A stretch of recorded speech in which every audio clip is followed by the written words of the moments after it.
அன்பிற்குரியவர்களே, 10 கட்டளைகள் இப்பொழுது அவசியமா என்ற ஒரு கேள்வியை கேட்டால், புதிய ஏற்பாட்டு கிறிஸ்தவர்களாகிய நமக்குள் அந்த பிரமாணம் எழுதப்பட்டிருக்கிறது என்றே வேதம் சொல்லுகிறது.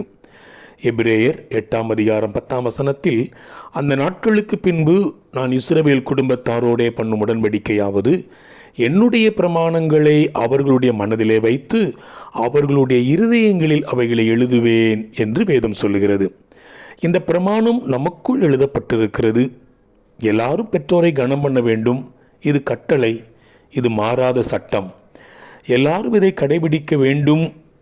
பெற்றோரை கனம் பண்ணுவது உமக்கு சித்தமா இல்லையா, அல்லது களவு செய்வதை பற்றி வழி நடத்துதல் எனக்கு தாரும் என்று ஜெபிக்க தேவையில்லை.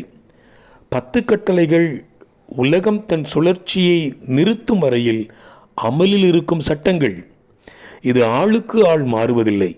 எல்லாரும் கட்டாயமாக கடைபிடிக்க வேண்டும். வாழ்த்துக்களுடன் ஜார்ஜ்.